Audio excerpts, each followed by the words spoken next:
les Romains, ils disent dura lex, sed lex. La loi est dure, mais c'est la loi. Quand il y a une loi, il faut que tout le monde la respecte et tout le monde se soumette à cette loi-là. J'arrive, il y a des Congolais inconscients. On en a vu, ils arrivent dans des postes de responsabilité, on leur dit faites ce projet-là qui va aider tout le pays. Il prend toutes les caisses, il va mettre dans son village. On a le cas de Bukangalonzo, des Congolais inconscients de ce genre-là, qui pouvaient assurer ce que j'appelle l'autosuffisance alimentaire, pas d'un individu, pas d'une province, mais de toute la République, entre nous. Maintenant, si le problème se passe au niveau d'une province, c'est tout à fait normal qu'on puisse réconcilier les gens. Mais tout ce que nous demandons, c'est quoi? Dans le cas individuel que j'ai donné entre vous et moi, il faut que vous soyez sincères. Si vous venez demander pardon, vous ne demandez pas pardon parce que vous voulez que, une fois que j'ai dit oui, vous allez me dire, mais donnez-moi maintenant $1000 parce que j'ai besoin de ceci, de cela. Ça, c'est un pardon conditionné. On reproche beaucoup de choses à Joseph Kabila. OK? On lui reproche beaucoup de choses. Rien qu'entre Katangé eux-mêmes, Joseph Kabila ne peut pas se mettre autour de la même table avec le prophète de l'Éternel, Joseph Mukunkubile Mutombo. Voilà les gens qu'il faut réconcilier. Que Kabila vienne, dise devant Mukunkubile ce qu'il a fait de mal, ce qu'on lui reproche, et que Mukunkubile pardonne à Kabila et que les deux se mettent ensemble. Nous allons tous applaudir.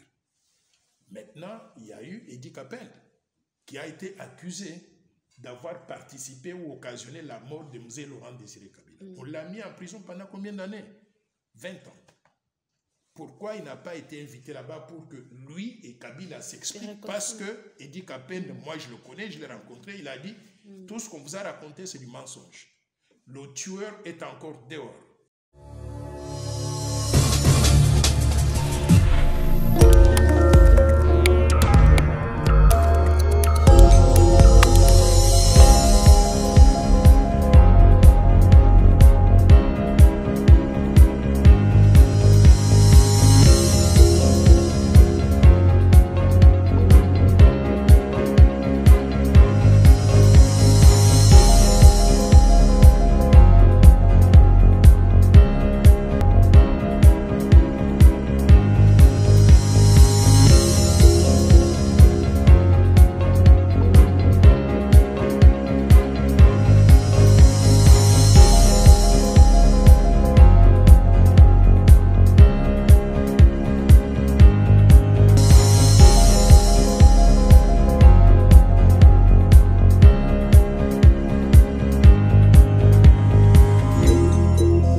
Mbote na balandi nyonso ya émission Masolo na Peuple oyo epesamaka na Narcisse Masengo la pièce rare ndenge bino moko bopesaka ngai vraiment napesi bino mbote vraiment bisika bozali kolanda ngai nazaka toujours na terrain mpo na kopesaka bino ba information parce que boyebi na mimemelanga moko mokumba ya Masolo na Peuple mpo na kokomisaka peuple vraiment na souci na yango na oyo ye moko alingaka émission Masolo na Peuple elekaka na ba chaîne ebele ba chaîne télévision mais elikaka pe mingi na média en ligne YouTube na page Facebook Instagram kobosa na te na ba oyo nyonso balandaka nga na YouTube ko s'abonner pe ko cliquer na cloche parce que yango nde ko banda ko identifier soki Masolo na Peuple abwaki élément kuna mbala moko ezobenga yo tala po yeba ke nini yango touti kosala to soki na lumbangu nyonso lelo vraiment na yambeli bino ezande plateau spécial plateau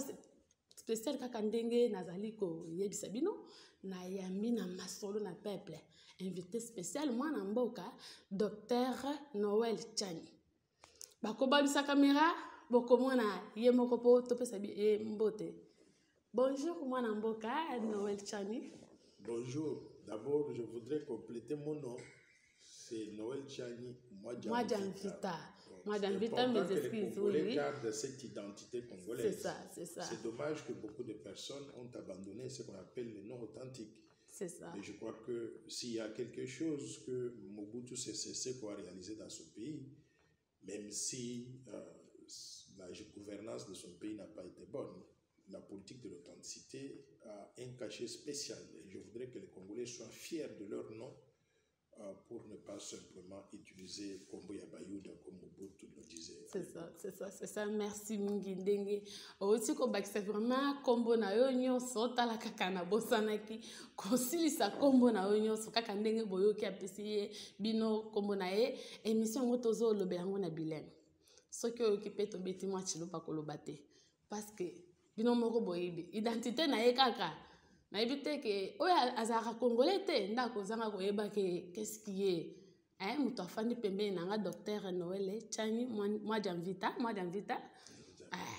ye moko kombo wana ezorapele bino vraiment nyonso oyo ezalaka docteur Noel Tchani Mwadjamvita nasepeli vraiment koyamba yo na émission masolo na peuple bandaki kaka kotala na musika yango etindinga lelo mpona ya na présente na yo émission ba question eza vraiment mingi te mutuna ya liboso tozobandela ndeko mwana mboka Noel Tchani Mwadjamvita congolais elingi koyeba identité na yo d'abord oza congolais soit ozalaka diaspora ou bien ozalaka ekolo moko boye me oye kaka kovivre na mboka na biso ya Congo.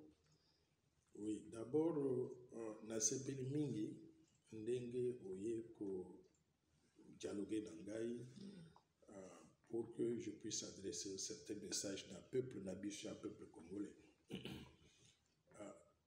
Noel Tchani azali nani? Nga nazali congolais. Ce qu'on appelle les Congolais de souche, 100% congolais. Nabotama, Nangandajika, actuelle province ya Lomami, ancien Kasaï oriental, Nakola Kuna, Nakenda qui na école primaire, école secondaire Nangandajika, jusqu'au moment où Nazwaki diplôme d'État. Après avoir eu le diplôme d'État, Nayaka ou Kinshasa, le temps de faire des formalités et d'obtenir bourse et gouvernement zaïrois à l'époque. Et après avoir eu bourse et gouvernement zaïrois, gouvernement a Tindakingaï na kenda kotak na Poto. Na kenda na université ya na Belgique, université à Liège, après Liège na kenda na France, après France na kenda na Amérique. Jusqu'au moment où j'ai obtenu un doctorat en sciences économiques na université à Paris 9 Dauphine à Paris. Et après, Université de Paris 9 à Paris, à Nakendaki pour études post-universitaires, na université à Harvard, aux États-Unis, où j'avais fait des études en leadership et management. Après avoir terminé toutes ces études-là, na bandaki kosala na banque na New York. Et bien New York, c'est la première place financière du monde. Na yokolaki comment on travaille dans une banque, le travail d'une banque dans une école spécialisée à New York où j'ai fait MBA, Masters of Business Administration, ou maîtrise en administration des affaires avec spécialisation en banque et marché financier. Nasilisaki classe, ma banque à New York, ma recruté ngai, nasaki kuna pendant 10 ans dans la plus grande banque du monde qui est JP Morgan Chase. Et de là, la Banque mondiale est venue me recruter. Je suis parti de New York pour aller à la Banque mondiale à Washington pendant 30 ans. Et je suis sorti de la Banque mondiale en tant que directeur couvrant des pays à l'étranger. Donc voilà ce que je suis en tant que personne. Merci mingi. Boyoki kaka. Mwana mboka ndenge atalisi bino ke bino bolobaka ke non aza congolais te. Aza na vraiment congolais apesi identité na ye nyonso. Boyoki yango. Tozo zongisela lisusu kaka mutuna. Mwana mboka Noel Tchani. Boni. Ozali komona na musika. Na loi oyo oti ko proposer, oti ko bimisa. Il y a des pères et de mères. Expliquez peuple congolais. Balingi bayeba. Ok. Tout le monde le sait très bien que notre pays, c'est un pays très convoité. La République démocratique du Congo a beaucoup de richesses, de ressources naturelles. Et par conséquent, on attire les gens du monde qui veulent venir ici, qui veulent se faire congolais. Nous sommes un pays ouvert à l'extérieur, dans la mesure où nous n'avons pas de frontières fermées. Nous recevons tous ceux qui veulent s'installer chez nous. Comme nous aussi, moi qui vous parle, j'ai passé plus de la moitié de ma vie dans des pays étrangers, donc où j'étais aussi bien accueilli. Donc on n'a pas de problème avec des étrangers qui veulent venir s'installer en RDC. Mais il s'est fait que depuis un certain temps, la souveraineté de notre pays est menacée, étant donné qu'il y a des étrangers qui sont entrés, qui travaillent dans les institutions, dans des échelons différents, et certains des étrangers tentent même de prendre le sommet de notre pays. Et nous disons, non, vous pouvez venir, vous installer chez nous, vous pouvez avoir des femmes congolaises ou des hommes congolais, vous faites des enfants, on n'a pas de problème avec tout ça. Nous voulons nous assurer simplement que pendant que tout le monde est congolais et qu'on ne fait pas de discrimination à l'égard de qui que ce soit à cause de ses origines ou bien les origines de ses parents, nous voulons nous assurer que notre pays sera toujours géré par l'un d'entre nous, c'est-à-dire les Congolais de souche, les Congolais nés de père et de mère. Cette disposition a existé pendant que le maréchal Mobutu était président de la République du Zaïre, parce que la constitution du Zaïre à l'époque disait que pour être candidat du mouvement populaire de la révolution, président de la République du Zaïre, il fallait être zaïrois d'origine, virgule, né de père et de mère zaïrois. Mobutu s'en va et il y a des gens qui sont allés tripatouiller la constitution, ils ont barré le mot né de père et de mère. Et d'autres Congolais n'ont pas réalisé qu'en gardant simplement la mention, il faut être Congolais d'origine, ils n'ont pas compris que le mot Congolais d'origine ne signifie plus être né de père et de mère. Congolais d'origine veut dire quoi? Un Congolais qui a un père et une mère congolais, un Congolais qui a un père congolais ou une mère congolaise, mais avec un autre parent étranger, ou même aussi ces Congolais-là qui sont des étrangers, mais qui se sont retrouvés sur le territoire congolais au moment où le Congo accédait à l'indépendance. Cela ne donne pas le droit à ces Congolais-là d'assumer la présidence de notre pays. Pourquoi? Parce que lorsque Patrice Emery Lumumba et les autres martyrs de l'indépendance se battaient pour que nous puissions avoir l'indépendance de la RDC, les Belges ont accepté, ont été contraints de donner l'indépendance aux Congolais. Mais l'indépendance ne voulait pas dire prendre le pouvoir et le remettre à un étranger qui vivait au Congo avant 1960. Ou bien prendre le pouvoir, le donner à un des enfants dont les parents étaient étrangers et dont on n'était pas sûr de la loyauté à 100% à l'égard de la RDC. L'indépendance voulait dire prendre le pouvoir des mains des Belges, le remettre aux Congolais authentiques, les propriétaires du pays. Et les propriétaires du pays, ce sont des Congolais d'origine, virgule, nés de pères et de mères congolais d'origine. Cela n'est pas une discrimination. L'idée, c'est simplement de s'assurer qu'on aura au sommet de l'État et dans les fonctions de souveraineté que je vais énumérer tout à l'heure, des gens qui sont 100% loyaux à la République démocratique du Congo et au peuple congolais. C'est ça le sens de la proposition de loi que nous faisons. Alors, quels sont les postes de souveraineté qui seraient verrouillés sous cette loi ici? Président de la République, président du Sénat, président de l'Assemblée nationale, Premier ministre et les ministres régaliens, c'est-à-dire finances, justice, défense, affaires étrangères, affaires intérieures.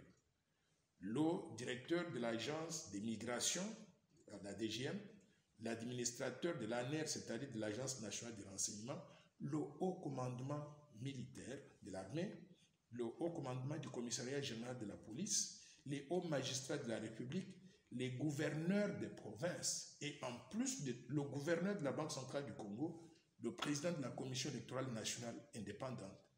En plus de tous ces postes verrouillés, nous allons aussi verrouiller les époux et les épouses de tous ces gens qui occupent des postes de souveraineté. Pourquoi? Parce que nous voulons nous assurer qu'il n'y ait pas un canal d'influence étrangère au sommet de l'État à travers, par exemple, donc, les femmes qui seraient mariés aux Congolais, qui occuperaient ces postes-là, ou bien les hommes qui seraient mariés aux femmes qui occuperaient ces postes-là. Donc voilà grosso modo ce que nous voulons faire. Alors, cette idée de verrouillage, de l'accès aux fonctions de souveraineté, je veux que les compatriotes donc comprennent que ce n'est pas une invention de Noël Tchani ou une invention congolaise. Ça existe partout dans beaucoup d'autres pays. Par exemple, la Zambie ici à côté, ils viennent d'avoir des élections il n'y a pas longtemps.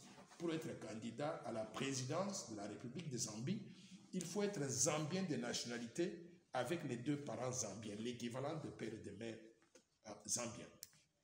Alors maintenant, il y a d'autres pays, le Cameroun, même le Congo-Brazzaville ici. Vous savez qu'il y a le fils du président, Denis Sassou Nguesso, qui voudrait devenir président donc, de la République du Congo-Brazzaville. Mais les Brazzavillois ne l'acceptent pas. Il s'appelle Christelle Denis Sassou Nguesso. On ne l'accepte pas, on dit que non, parce que votre maman, elle est d'origine congolaise zaïroise. Alors, il y a beaucoup d'autres pays, le Togo, les États-Unis d'Amérique, l'Arabie Saoudite, l'Algérie, la Tunisie, l'Indonésie, tous ces pays-là, un étranger ou un descendant d'un étranger ne peut pas prétendre aux fonctions de souveraineté. Mais cela ne fait pas de la discrimination. Pourquoi? Parce que cet homme qui ne peut pas être éligible pour les fonctions de souveraineté que je viens d'énumérer, il peut tout faire dans le pays. Il peut être président du club de football. Il peut être ministre des Sports. Il peut être ministre de l'Éducation nationale, des fonctions qui ne sont pas sensibles au niveau de la souveraineté. Ils peuvent occuper tous ces postes-là. Mais les postes de souveraineté, on s'assure qu'ils vont rester dans les mains des Congolais. Les Américains, par exemple, il y a 3 personnes que j'ai toujours mentionnées. Henry Kissinger, qui était ministre des Affaires étrangères. Madeleine Albright, qui était ministre des Affaires étrangères. Ou Arnold Schwarzenegger, qui était gouverneur de l'État de Californie, l'un des États les plus importants des États-Unis d'Amérique. Ces gens-là, ils ont fait une très belle carrière politique, monter jusqu'à devenir à ce niveau-là, mais ils ne sont pas éligibles pour être président des États-Unis ou vice-président des États-Unis. Pourquoi? Parce qu'ils étaient nés à l'étranger. On les a amenés aux États-Unis et ils sont devenus américains pendant qu'ils étaient déjà vivants. C'est ça la distinction qu'on fait entre ceux qui peuvent occuper des postes de souveraineté et qui sont 100% loyaux au pays et ceux qui ne peuvent pas les occuper, mais qui ne vont pas être malades ou tristes parce qu'on ne leur permet pas d'occuper ces postes-là parce qu'ils peuvent faire autre chose. Merci mingi vraiment na explication oti kopesa biso tozo zongelo kaka na ba sous question parce que na yo ki otalisi ke po mutu azala na ba to ba au cadre nyonso ya ko diriger na kati ya mboka na biso ya République démocratique du Congo, il faut kaka za de père et de mère. Mais ce qui est sali ke parce que Congolais akenda pe ko bala na mboka libanda. Papa azana yi Congolais, mais maman aza Congolaise te. Mais mutu wana botami na kati ya Congo awa babalaki mama bango libanda ya mboka baye na ye na Congo awa babotie awa azo mérité te pona ko diriger institution nyonso ototanga. Vous savez, les Romains, ils disent dura lex sed lex. La loi est dure, mais c'est la loi. Quand il y a une loi, il faut que tout le monde la respecte et tout le monde se soumette à cette loi-là. Il est dit ici que tous les Congolais peuvent tout faire dans le pays. Vous pouvez être ministre, vous pouvez être PDG d'une banque, vous pouvez être directeur général d'une grande entreprise, vous pouvez tout faire. Sauf si vous n'êtes pas de père et de mère congolais, vous ne pouvez pas occuper les fonctions de souveraineté que je viens donc d'énumérer. L'exemple que vous venez de dire, un Congolais qui a une femme étrangère, l'enfant peut être né à l'étranger ou né au Congo et il a vécu toujours au Congo, il a grandi au Congo, il n'est pas éligible un point entrée. Pourquoi? Parce que l'un de ses parents est étranger. Mais c'est comme le tribalisme. Non, pas du tout. Ce n'est pas. Le tribalisme est défini comme étant l'attachement à une tribu sans considération des valeurs intrinsèques que représente cette tribu par rapport aux autres. Favoritisme accordé à une tribu. Ce que je dis là, ce n'est pas des tribus. Donc, il y a des Congolais qui sont originaires du Kasaï, du Bas-Congo, du Bandundu, du Maniema, de partout. Mais ces Congolais-là, il y a des Congolais authentiques et des Congolais qui sont mélangés entre l'un de nous, des originaires de la RDC, avec un pays étranger. Ces gens-là ne sont pas éligibles pour ce genre de postes-là. Et je vais vous dire au total, il y a combien de postes? 100 postes verrouillés, une centaine à peu près verrouillés. Nous sommes dans un pays de 107 millions d'habitants. 107 millions d'habitants, quand vous enlevez 100 postes, vous laissez littéralement 107 millions de postes disponibles pour les autres Congolais. Donc, on ne peut pas dire qu'il y a discrimination. Et je voudrais attirer l'attention des gens. Vous savez, les pays comme les États-Unis d'Amérique, il y a 350 millions d'habitants. Sur les 350 millions d'habitants, il y a au moins 125 millions d'habitants qui ne sont pas éligibles pour la présidence de la République. Et dans ces 125 millions d'habitants, on retrouve des gens comme les Henry Kissinger, les Madeleine Albright, et ainsi de suite. Donc, quand il y a un critère qui a été élaboré, adopté par le Parlement, accepté par tout le monde, c'est dans l'intérêt du pays. Il ne faut pas individualiser les débats. Aller dire non parce que les enfants des terres sont comme ça, par conséquent, changeons la loi. Non. Parce que les autres nous disent que bana bazakande ya papa bazaka ya mama te. C'est ce que dit. Et d'ailleurs, nayoka ki pe bipa mususu balobaki comme chez vous Kasai là. Balobaka ke bino bato Kasai. plus surtout banoko nanga baluba mwana azaka ya papa parce que soki abali mwasi ata mwasi azala ekolo na ye aboyi ye akobotola ye mwana wana ndeni mwana ya akoki koheritier te. Je veux vous dire ceci. Je veux qu'on garde ce débat à un niveau acceptable pour que tout le monde peut comprendre. Ce que je suis en train de dire, c'est quoi? Le critère, il faut que l'enfant qui prétend devenir président de la République ait un père congolais, une mère congolaise. Je vous donne mon exemple. Je suis né en Gandajika. Laissez-moi finir, s'il vous plaît. Oui, il faut finir. Je suis né en Gandajika. Vous allez en Gandajika demander le village de Noël Chinese local. Mon père est originaire d'un village qu'on appelle Benapiana. J'ai connu, c'est identifié. Vous allez dans mon village, demandez le père de Noël Chan était enterré où, on vous montre la tombe. Mon grand-père, Kak Moulumbe Chamboui, on vous montre la tombe. Mon arrière-grand-père, Kak Chan Mouadjamvita, on vous montre la tombe. Vous pouvez aller jusqu'à 10 générations. J'ai un chez moi et c'est identifiable. J'invite tous ceux qui veulent. Je vous amène donc chez moi et on va faire le ADN pour que vous puissiez voir que toute ma généalogie, comment est-ce qu'on dit, l'arbre généalogique se trouve là-bas. Maintenant, du côté de ma mère, vous allez dans un village voisin qu'on appelle Benakaseki.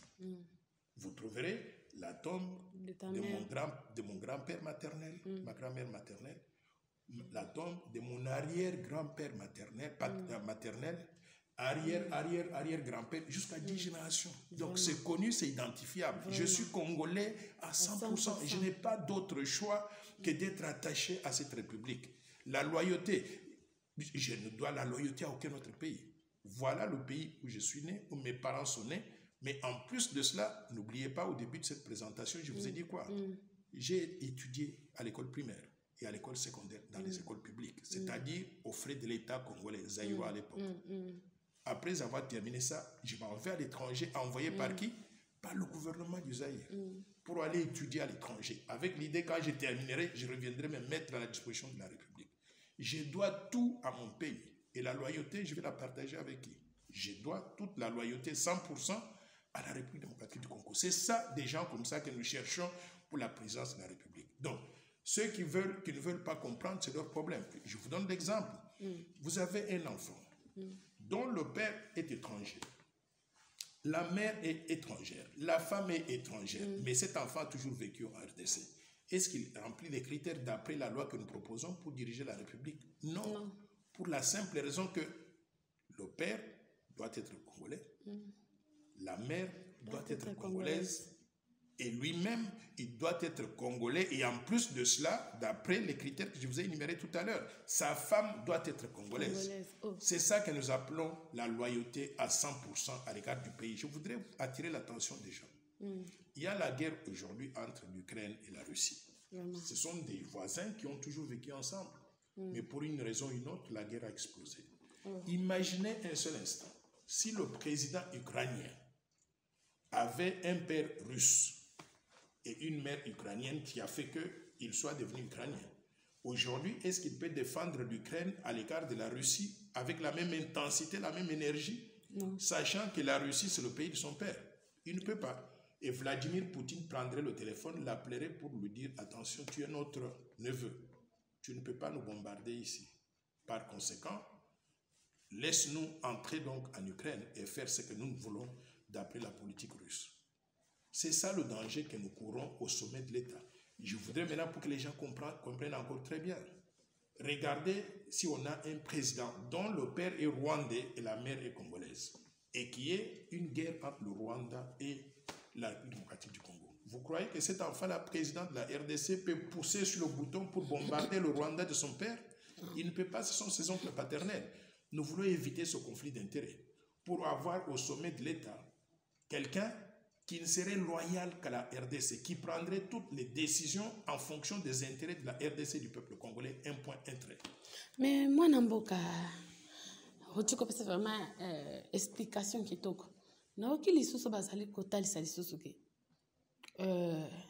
Congolais alingana kate. Entre biso ba Congolais on ba de père et de mère bolingo ezalaka te. Congolais alingaka kaka bino bozaka ba umbu na ye. Mais moto azala kutu étranger azala na mwa bolingo na ebite soki oki ko pesa moi explication. Je veux vous dire quoi? Tout ça, ce sont des choses qu'on appelle en anglais irrelevant, c'est-à-dire qui n'ont aucun impact sur ce que nous proposons. Vous et moi, on s'est rencontrés ce matin, mais je vous apprécie très bien. Pourquoi quelqu'un dirait que Congolais balinganagate? Moi, je t'apprécie très bien, je t'aime très bien. Tu es ma compatriote. Tu es ma compatriote. Ok, il y a des Congolais inconscients. Et on reconnaît ça. Et il faut corriger ça. J'arrive. Il y a des Congolais inconscients. On en a vu. Ils arrivent dans des postes de responsabilité. On leur dit, faites ce projet-là qui va aider tout le pays. Il prend toutes les caisses, il va mettre dans son village. On a le cas de Bukangalonzo, des Congolais inconscients de ce genre-là, qui pouvaient assurer ce que j'appelle l'autosuffisance alimentaire, pas d'un individu, pas d'une province, mais de toute la République. Il a pris toute la caisse, il est allé construire des universités dans son village. Ça, c'est l'inconscience. Mais nous voulons des Congolais qui soient conscients. Parmi les Congolais des pères et des mères, il y en a des mauvais et des bons. Je ne dis pas que tous les Congolais des pères et des mères sont qualifiés pour diriger la République. Il y en a qui sont bons, il y en a qui sont mauvais. Il y en a qui n'ont pas d'éthique, ils n'ont pas de moralité. Il faut les mettre de côté. Mais sélectionner parmi les Congolais des pères et des mères, les meilleurs d'entre nous, qui soient loyaux au pays, qui soient compétents, qui ont la méritocratie, l'expertise et qui sont capables de développer la RDC au profit de tout le monde. C'est ça que nous disons. C'est pour cela qu'il y a des élections. Et je veux que le peuple congolais comprenne quand il y a des élections, de ne pas voter des gens simplement parce qu'on vous a distribué des tricots. Et tricots achetés d'ailleurs avec quoi? Avec l'argent que nous avons volé dans le passé. Donc, s'il vous plaît, gardons cela à l'esprit. Mettons en avant des Congolais qui sont qualifiés, qui aiment le pays et qui sont capables de défendre la République à tous les niveaux. Merci beaucoup, Madame Boka. Tozoleka na tona na biso parce que na moni balaxi ke minute na biso etikali vraiment moke. To welisa ngonga. Mutuna nanga ya mibale ezaki ndenge nini ozali kotala na musika na réconciliation oyo euti osalema na Grand Katanga. Bon, moi, je considère déjà que quand vous et moi, en tant qu'individus, nous avons des problèmes, il est important. Je suis catholique, croyant, pratiquant. Dans mon église, on prêche le pardon. Si vous m'avez fait du mal et vous venez frapper à ma porte et vous dites, Monsieur Noël Chai, moi j'ai envie je vous avais fait du mal. Je suis venu vous demander pardon, qu'on puisse se réconcilier. On est tous les enfants de Dieu. Je devrais vous accepter et accepter votre demande de pardon. Et vous pardonner et on redevient comme avant. Il n'y a pas de doute entre nous. Maintenant, si le problème se passe au niveau d'une province, c'est tout à fait normal qu'on puisse réconcilier les gens. Mais tout ce que nous demandons, c'est quoi? Dans le cas individuel que j'ai donné entre vous et moi, il faut que vous soyez sincères. Si vous venez demander pardon, vous ne demandez pas pardon parce que vous voulez que, une fois que j'ai dit oui, vous allez me dire, mais donnez-moi maintenant $1000 parce que j'ai besoin de ceci, de cela. Ça, c'est un pardon conditionné. Au niveau d'une province, on a la même situation. Est-ce que c'est un pardon, une réconciliation sincère, honnête, réelle, ou bien les gens le font pour des calculs politiques ou politiciens? Je donne l'exemple. Quand il y a réconciliation, on dit au niveau de la province que tout le monde se réconcilie, qui est déjà ce que j'appelle une commission de vérité, paix et réconciliation nationale, où chacun qui a fait du mal passe devant cette commission-là et dise « je me confesse ». C'est comme ça que nous faisons dans l'Église catholique. Je viens devant Dieu, je dis « je me confesse ». Devant vous, le bon Dieu, je demande pardon. J'ai fait ça, d'abord vous reconnaissez ce que vous avez fait. J'ai fait ça, je demande pardon. Et le prêtre va vous dire, vous allez répéter autant de je vous salue Marie. Alors vous allez répéter autant de notre Père qui est aux cieux. Et on vous donne une punition et vous acceptez, vous exécutez cette punition et vous êtes pardonné. N'est-ce pas? Dans le cas du Katanga, moi je salue l'initiative qui a été prise par Monseigneur Fulgence Muteba, que je salue au passage parce que je l'ai rencontré ici à Kinshasa dans d'autres circonstances. Je salue cette initiative-là. Mais est-ce qu'il a pu réconcilier tous les Katangais? Je donne l'exemple. On reproche beaucoup de choses à Joseph Kabila. OK? On lui reproche beaucoup de choses. Rien qu'entre Katangais eux-mêmes, Joseph Kabila ne peut pas se mettre autour de la même table avec le prophète de l'Éternel, Joseph Mukungubile Mutombo. Voilà les gens qu'il faut réconcilier.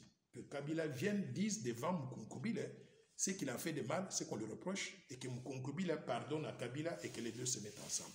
Nous allons tous applaudir.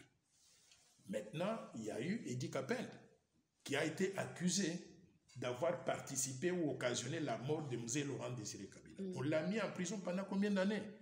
20 ans. Pourquoi il n'a pas été invité là-bas pour que lui et Kabila s'expliquent? Parce que Edi Kapende, moi je le connais, je l'ai rencontré, il a dit tout ce qu'on vous a raconté c'est du mensonge. Le tueur est encore dehors.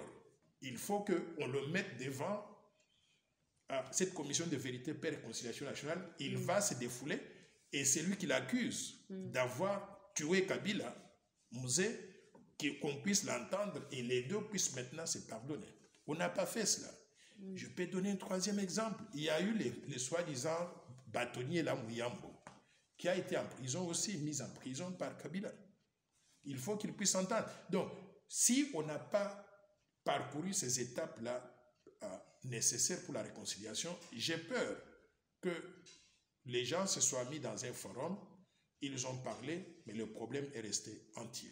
Donc, je demande à nos frères Katangé de faire une véritable réconciliation nationale en faisant ce que je propose ici. Je pense que le pays sera mieux servi. La vérité va sortir dans beaucoup de cas d'assassinats, de vols de minerais. Et puis en plus de cela, on a entendu Moïse Katumbi par rapport à Kabila. Il nous a dit qu'il est venu au Congo, c'était un Tanzanien qui avait le passeport tanzanien. Et on a entendu Kabila parler de Moïse Katumbi. Il a traité de Judas, voici ce qu'il a dit. Nous voulons les entendre maintenant, qu'ils puissent s'exprimer. Et Kabila nous a dit que Katumbi était italien. C'est ça que nous savons. Nous savons qu'il avait des passeports italiens, grecs, israéliens et consorts, et que ses parents sont de ces pays-là. Et d'ailleurs, Kabila, non seulement qu'il l'a dit, il a même bloqué Katumbi en dehors donc, du pays pour qu'il ne puisse pas entrer ici en disant que vous êtes un étranger. Mais cet étranger-là, on veut aujourd'hui le présenter comme étant un candidat viable pour diriger la RDC. Donc, il y a beaucoup de non-dits dans cette histoire-là. Par conséquent, je suis pour la réconciliation nationale, que ce soit au niveau des familles, au niveau des provinces, au niveau national. Mais je veux que la réconciliation soit sincère et que ce soit une réconciliation entre Congolais, pas une réconciliation entre des étrangers qui veulent se positionner pour prendre avantage donc, des intérêts congolais. Donc voilà mon point de vue là-dessus. Mais ma question, kaka ya mungu ya kotiaka moi épice parce que toyeki susu peuple balobi masolo na peuple comme on appelle réconciliation na et cause parce que moni otalisi mingi vraiment bien comme l'homme de Dieu comme et cause à la réconciliation politique. Na musika vraiment yo monela ngonde. Réconciliation, qu'est-ce que vous voulez dire par là? Je voudrais comprendre. Et cause à la réconciliation politique ndeni tozana. En oui, fait, moi, na loi oyo et se soulever à des pères et des mères parce que bato ebele bazolinga ngoma na mboka. Siko bango basali réconciliation en tant que bango so baza ba politicien. Na mono toucher ba coucher belé. Hein oyo bayoka na kate o bayoka na kate tant que soki bayoka na ke linga ke ezala bien mais ndeni kaka bango mi balé kaka. Réconciliation ande ba na mboka balobi. Et cause à la réconciliation politique te. Moi je vais vous dire une chose, ça me dérange pas du tout que les gens se réconcilient pour des raisons politiques ou pour des raisons de société, de la vie de tous les jours. Ça ne me dérange pas du tout. En tant que chrétien catholique, deux personnes qui se sont fait la guerre et ils se confessent publiquement ou entre eux-mêmes et ils disent on se réconcilie. Je voudrais saluer cette initiative-là. Cependant, ça ne change rien ce qu'ils ont fait au Katanga. Ça ne change rien par rapport à la situation politique du pays. Je vais vous dire pourquoi. S'ils se sont réconciliés pour que quelqu'un du Katanga soit devant et que tous les autres le soutiennent pour qu'il devienne président de la République. Par exemple, le cas de Moïse Katumbi, il est scellé. C'est un étranger, un point, un trait. Il peut avoir pris la nationalité congolaise. Son père reste grec, italien, israélien, juif, étranger. Sa mère reste quoi? Zambienne. On peut changer, corrompre des chefs coutumiers pour dire tout ce qu'on veut, mais on l'a entendu ça. Je peux vous envoyer la vidéo dans laquelle son ami à lui, Jean-Claude Mouyambo, témoigne que la mère de Katumbi est zambienne. Moi, j'ai rencontré le frère de Katumbi, Katebe Katoto. Il m'a expliqué l'histoire de la famille. Sa mère, elle est zambienne. Maintenant, la femme de Katumbi est quoi? Elle est burundaise. Quelle est la connexion avec la RDC? C'est simplement que Katumbi habite la RDC. Alors, cet homme-là, on l'accepte, il peut faire tout ce qu'il veut dans son pays, dans notre pays, dans son pays d'adoption, la RDC. Mais il n'est pas autorisé, ni pendant la période de Mobutu, ni pendant cette période, ni après que la loi Tchadi soit adoptée. Il n'est pas autorisé à occuper un poste de souveraineté et il pose même une menace sécuritaire à notre pays. Vous vous rendez compte si on avait un président de la République comme ça? Vous savez ce qu'il est capable de faire? Il va mobiliser tous ses frères grecs, juifs, italiens, israéliens, burundais et consorts là, et ses beaux-frères et consorts, pour s'occuper des intérêts de la RDC au détriment des Congolais. Mais c'est une menace sécuritaire au sommet de l'État que nous ne pouvons pas accepter. Donc, réconciliation nationale, oui. Mais si réconciliation nationale pour qu'un individu de ce genre-là devienne président de la RDC, ce serait de la haute trahison, des Katangais à l'égard de la RDC. Et nous ne sommes pas disposés à pouvoir accepter cela. Merci beaucoup, Manamboka. Na pesi mbote na ba veuve congolais nyonso, ba gouverneur nyonso, na bosanité gouverneur, gouverneur Yassika, Manamboka de père et de mère, gouverneur Gilles, Lord mbote bisika ozali kolanda biso. Na ba oyo nyonso ba veuve na pesi vraiment bino mbote ebele. Manamboka, mamutuna ka muke poto clôturer. Ndenge nini ozali pe koloba, tomoni basi bazo kende mikolo nyonso liboso ya palais du peuple bazo réclamer parité. En tant que visionnaire. Oui, vous savez, la constitution de la République démocratique du Congo donne les mêmes chances aux Congolais de tous les genres, aux femmes et aux hommes. Sauf que la parité n'a pas été respectée dans les nominations, dans la représentation effective des femmes dans les fonctions de responsabilité dans notre pays. Et quand on voit des femmes, la plupart de ces femmes-là, elles occupent des fonctions à titre honorifique. Token representation, comme on dit en anglais, c'est-à-dire une représentation symbolique, sans avoir le pouvoir réel. Donc moi, je pense que c'est une anomalie que nous devons corriger. En plus de cela, vous savez, moi je suis économiste, spécialiste de développement. Et nous avons dans notre pays 53% de la population basée sur les informations, les statistiques disponibles. 53% de la population composée de femmes. C'est-à-dire que la majorité des gens dans ce pays-là, ce sont des femmes par rapport aux hommes. Si on met les femmes de côté pour que tous les postes soient occupés par les hommes, on a exclu 50% de la population.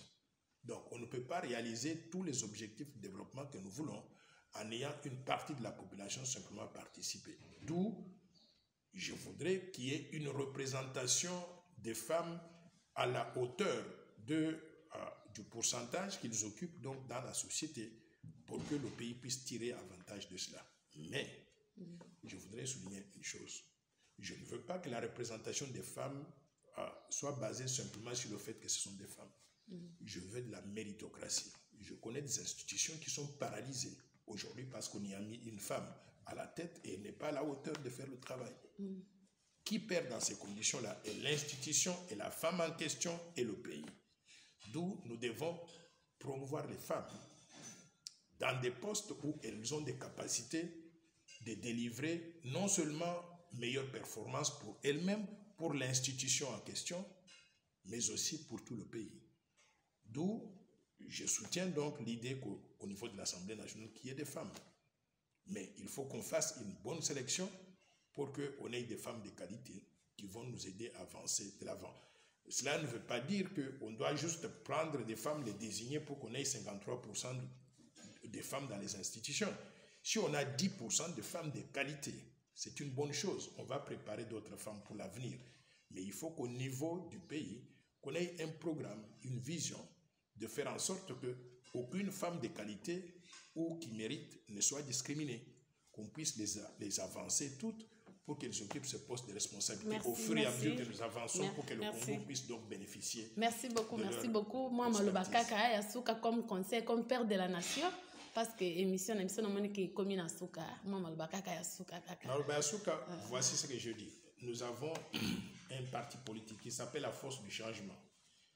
Nous prônons l'égalité, la bonne gouvernance, la lutte contre les antivaleurs comme la corruption, le détournement des fonds publics, la prédation des ressources naturelles. Nous prônons une meilleure gestion des ressources publiques au profit de tous. nous prenons la lutte acharnée contre le chômage pour que chacun de nous trouve un moyen de travailler et de vivre correctement. Pour que nous puissions réaliser ces objectifs, notamment la promotion d'une loi comme celle-ci, on a besoin d'engager beaucoup de dépenses, de faire le tour de la République. Et je voudrais que chacun de nous participe à cette campagne-là.